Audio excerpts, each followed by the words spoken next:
Hello students, class 10 के how do organisms reproduce chapter में हमने मोस्ट पार्ट कवर कर लिया है। ह्यूमन रिप्रोडक्शन में लास्ट टाइम हमने पढ़े थे कॉन्ट्रासेप्टिव मेथड्स। कॉन्ट्रासेप्टिव मेथड्स के अंदर ऐसे मेथड्स जो कि अनवांटेड प्रेगनेंसी को प्रिवेंट करते हैं और पॉपुलेशन को कंट्रोल करने में हेल्प करते हैं। ठीक है, तो उनकी टेबल हमने बनाई थी। अब मैं डिटेल में एक्सप्लेन कर रहा हूँ। 3 टाइप के टेम्परेरी मेथड्स पढ़े थे, बैरियर मेथड, केमिकल मेथड और intra uterine devices. Barrier method, these methods of contraception avoid pregnancy by preventing physical meeting of sperms and egg cell, for example, condoms. In addition, they also prevent spread of STDs like AIDS. मतलब barrier methods में egg cell और sperm cell के बीच physical barrier बन जाता है, जिससे sperms जो release होते हैं वो एग सेल से फर्टिलाइज नहीं कर पाते, एग सेल से मीट नहीं कर पाते, जिससे ना फर्टिलाइजेशन होता है और ना प्रेगनेंसी होती है। सिर्फ बैरियर मेथड में एक और एडिशनल एडवांटेज क्या है कि जो सेक्सुअली ट्रांसमिटेड डिजीज है जो एक दूसरे से स्प्रेड हो सकती हैं, उनसे भी बचाव करने का तरीका होता है barrier method. Okay, chemical method, these methods involve use of contraceptive pills which prevent egg cell production or ovulation or fertilization in females. जो केमिकल मेथड है उनमें 2 तरह के हैं। केमिकल मेथड ऐसे जिसमें फीमेल्स पिल्स लेती हैं, वो पिल्स जाकर बॉडी के अंदर हार्मोनल इम्बैलेंस क्रिएट करती हैं। हार्मोन कम या ज्यादा होने की वजह से या तो फीमेल के अंदर एग सेल का प्रोडक्शन नहीं होगा ओवरी से, जिसको हम ओवुलेशन बोलते हैं, या फिर ओवुलेशन भी हो गया तो उसकी ओविडक्ट या फैलोपियन ट्यूब में कंडीशन इस तरह से चेंज हो जाएंगी कि वो फर्टिलाइजेशन को सपोर्ट नहीं करेंगी। और वही पर्पज होता है, या तो ओवुलेशन या फिर फर्टिलाइजेशन को इनहिबिट कर देते हैं, ऐसी पिल्स फीमेल लेती हैं। या फिर दूसरे केस में कुछ क्रीम्स और जेली होती हैं जो कि स्पर्म्स को किल करती है वेजाइना में और प्रेगनेंसी को प्रिवेंट करती है। ठीक है। सेकेंड, सहेली was first contraceptive pill developed at CDRI Lucknow. CDRI आप फुल फॉर्म लिख दीजिए पेज के टॉप पर, central drug research institute Lucknow, UP में है। Some creams and jellies also kill sperms in vagina and prevent pregnancy। या तो स्पर्म को मार दे या एग सेल को रिलीज ना होने दे, तो दोनों ही केस में फर्टिलाइजेशन नहीं होगा। तीसरा है इंट्रा यूटेराइन डिवाइसेस, ऐसी डिवाइस जो यूट्रस में फिट की जाती हैं, वो धीरे धीरे ऐसे आयन रिलीज करती हैं जो कि स्पर्म्स को किल करते हैं, जैसे कॉपर आयन। सबसे ज्यादा यूज की जाने वाली जो मेटेलिक डिवाइस है वो कॉपर टी है, वो कॉपर आयन लगातार रिलीज करती रहती है। जितनी बार भी सेक्सुअल कॉन्टेक्ट से स्पर्म रिलीज होते हैं, कॉपर टी से आयन रिलीज होकर उन स्पर्म्स को मार देते हैं ताकि स्पर्म ओविडक्ट में ना पहुंचे और फर्टिलाइजेशन ना करे। ओवेरी पहले वेजाइना, फिर सर्विक्स, फिर ओवेरी और फिर ओविडक्ट होता है लास्ट में। तो ओवेरी और ओविडक्ट के बीच में यूटेरस और ओविडक्ट होता है, तो यूटेरस के माउथ पर कॉपर टी लगा दी जाती है ताकि स्पर्म ओविडक्ट में ना पहुंचे। स्पर्म्स को कॉपर आयन किल करते हैं। These are metallic devices inserted in mouth of uterus and release ions which kill sperms to prevent pregnancy. Copper T is most widely used IUD, release copper ions to kill the sperms. Next है surgical या permanent method, एक बार apply हो गया तो दोबारा से pregnancy कभी भी नहीं होगी। Permanent prevention of pregnancy. Male में होती है वैसेक्टोमी। वैसेक्टोमी मतलब वास्ट डिफरेंस को काट देना, ट्यूबेक्टोमी मतलब फैलोपियन ट्यूब को काट देना।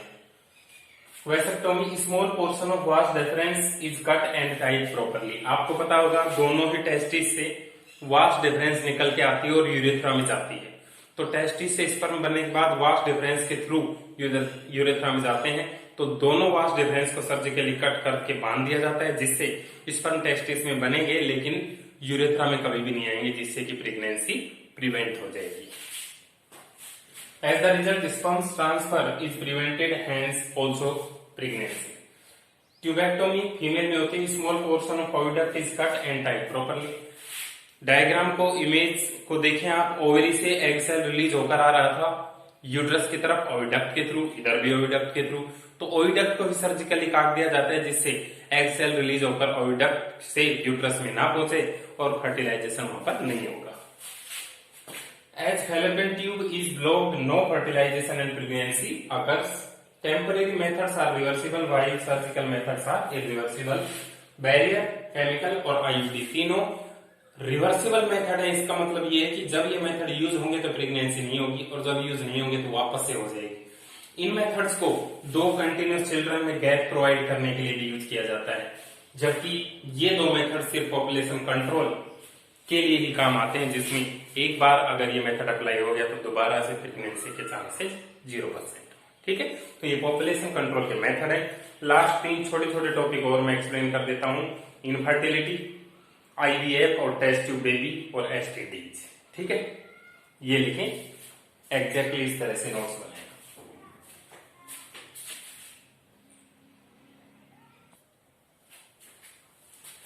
नेक्स्ट टॉपिक है STDs, spread and prevention. STDs का मतलब सेक्सुअली ट्रांसमिटेड डिजीज, कैसे फैलते हैं, कैसे उनके फैलने से रोका जा सकता है। The diseases which can spread by sexual contact with infected person are called STDs। Infected person से सेक्सुअल कॉन्टेक्ट होने पर जो डिजीज फैल सकती हैं उनको सेक्सुअली ट्रांसमिटेड डिजीज बोलते हैं। Based on type of pathogens, STDs may be of different types. अगर बैक्टीरिया से हो रही है तो bacterial STDs caused by bacteria, जैसे सिफिलिस, गोनोरिया। वायरस से होती है तो viral STDs caused by viruses, example AIDS, hepatitis, genital herpes etcetera, ये वायरस से होती हैं। स्प्रेड कैसे कैसे हो सकता है STDs का? Unprotected sex, without using protective measures, direct contact with infected person causes spread of STDs। Infected blood transfusion, किसी पेशेंट के ब्लड में पहले से ही HIV के वायरस हैं, अगर उस ब्लड को ट्रांसफ्यूज कर दिया जाता है, जिसको भी जरूरत थी ब्लड की उसमें ट्रांसफर कर दिया जाता है, उसको एड्स फैल जाएगा। By sex with unknown multiple sexual partners, unknown या फिर बहुत ज्यादा सेक्सुअल पार्टनर से सेक्स या फिर सेक्सुअल कांटेक्ट होने पर STDs हो सकती हैं, लेकिन ऐसा नहीं है कि अननोन या मल्टीपल सेक्सुअल पार्टनर से सेक्सुअल कांटेक्ट होने पर STDs हो ही जाएगी, ये नहीं है। अगर इन्फेक्टेड पर्सन से हुआ तो एक से सेक्सुअल कांटेक्ट होते ही STD स्प्रेड हो जाएगी, और अगर इन्फेक्टेड पर्सन नहीं हुआ तो बहुत सारे से कांटेक्ट होने पर भी स्प्रेड नहीं होगी। इसका मतलब ये नहीं है कि बहुत सारों से कांटेक्ट हुआ तो STD होगी ही, अगर इन्फेक्शन हुआ तो ही होगी, अदरवाइज नहीं होगी। ठीक है,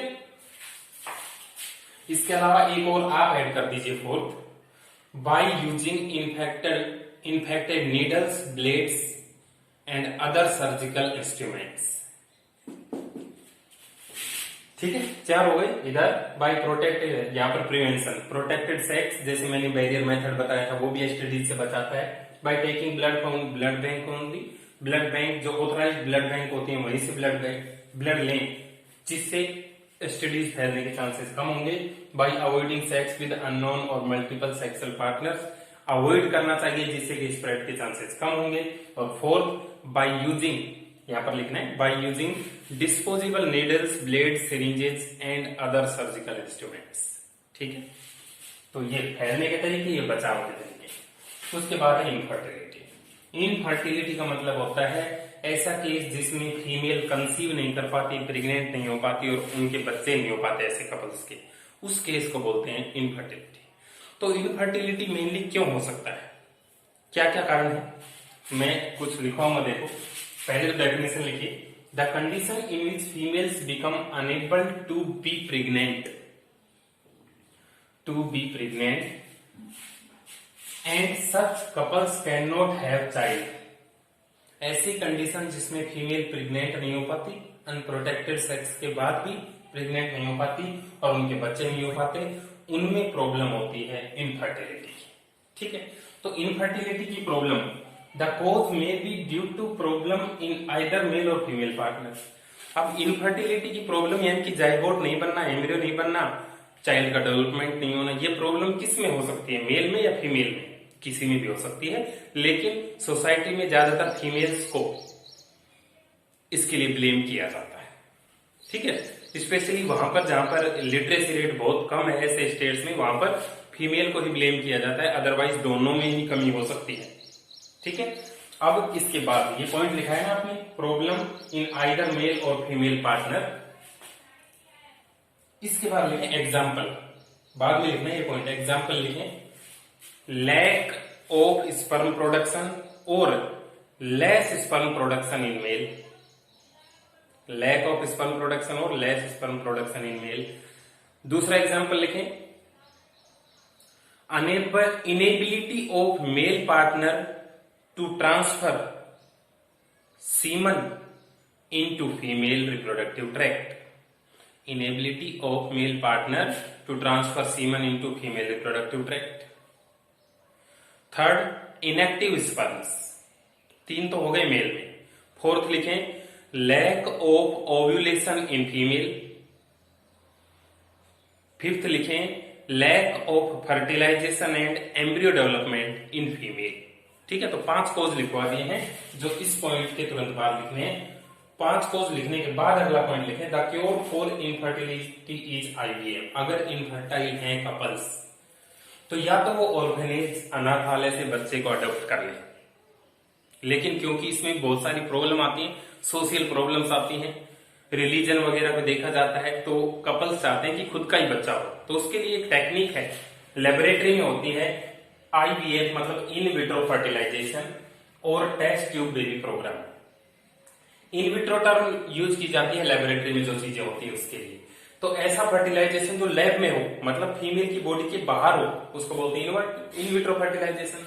तो इसमें क्या करते हैं, एक टेस्ट ट्यूब के अंदर मेल पार्टनर से स्पर्म ट्रांसफर कर देंगे, फीमेल पार्टनर के ओविडक्ट से एग सेल को लाके ट्रांसफर कर देंगे, और इस टेस्ट ट्यूब में इस तरह की कंडीशन बना देंगे जैसे कि फैलोपियन ट्यूब में होती है, और वो फर्टिलाइज होकर जाइगोट बनाएगा।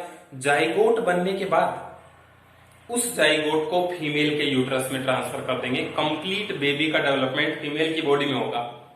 ऐसा नहीं कि टेस्ट ट्यूब बेबी नाम है तो पूरा बेबी ही टेस्ट ट्यूब में बनेगा, नहीं, सिर्फ फर्टिलाइजेशन टेस्ट ट्यूब में होगा, बाकी बेबी का डेवलपमेंट तो मदर के यूटेरस या वोम्ब, WOMB, वोम्ब का मतलब कोक होता है, ठीक है, मदर में ही होगा full development. In test tube baby fertilization of egg cell and sperm occurs inside the test tube and after zygote formation further development of embryo takes place in uterus of mother।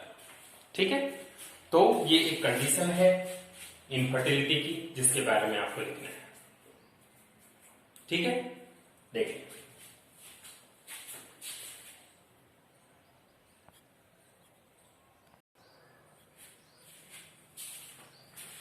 Do in fair notebook and learn. ये आपका written work है, chapter complete हो गया है और ये questions करने हैं फेयर में ही कंटिन्यू, जैसे ही वो लास्ट टॉपिक लिखा ना उसके बाद कंटिन्यू ये करना है। Binary fission versus multiple fission, tabular form में ये सारी चीजें लिखनी है, डेफिनेशन और एग्जांपल हर चीज का मेंशन करना है। ट्रिपल फ्यूजन वर्सेस सिंगल, सिर्फ definition. True fruits false fruits दोनों की डेफिनेशन टेबुलर फॉर्म में और दो example. Temporary methods permanent methods of contraception, definition और दो एग्जांपल। माइक्रोस्पोरोजेनेसिस मेगास्पोरोजेनेसिस दोनों की डेफिनेशन और कहां कहां पर ये होते हैं ये डिफरेंस। एम्ब्रियो और सीड, इन दोनों चीजों में क्या डिफरेंस है, सीड के अंदर एम्ब्रियो होता है, मतलब embryo plus seed coat is equal to seed, और cotyledon plus radicle plus plumule is equal to embryo. ठीक है, उसके बाद unisexual and bisexual animals, humans unisexual animal है, अर्थवर्म बाइसेक्सुअल एनिमल है। ठीक है, तो हाउ डू ऑर्गेनिजम्स रिप्रोड्यूस हमारे सिलेबस का जो 3rd चैप्टर था वो कंप्लीट हो गया है। नेक्स्ट चैप्टर हम स्टार्ट करेंगे कंट्रोल एंड कोऑर्डिनेशन का। ठीक है, तो ये चैप्टर समझने का है, बहुत इंपॉर्टेंट है, एग्जाम के पॉइंट ऑफ व्यू से भी 5 नंबर का क्वेश्चन हमेशा आएगा इससे, तो आप इसको अच्छे से रिवाइज करें, अच्छे से लर्न करें, एनसीईआरटी एक्सरसाइज के क्वेश्चन सारे सोल्व करें। नोट्स इस तरह से फेयर फॉर्म में बनाएं, आप रफली नहीं होने चाहिए। जो भी पॉइंट्स में बीच में बोलता हूं, आज भी बोले हैं नोट डाउन करने के लिए, वो आप नोट डाउन करें, कई स्टूडेंट्स नहीं करते। ठीक है, क्वेश्चंस की ज्यादा से ज्यादा प्रैक्टिस करते रहें, मल्टीपल चॉइस का टेस्ट हो या कोई भी हो, इंटरनेट से how do organisms reproduce class 10th chapter MCQs और प्रैक्टिस क्वेश्चंस आप करते रहें, ज्यादा से ज्यादा प्रैक्टिस करेंगे तो आपको ज्यादा से ज्यादा लर्न होगा।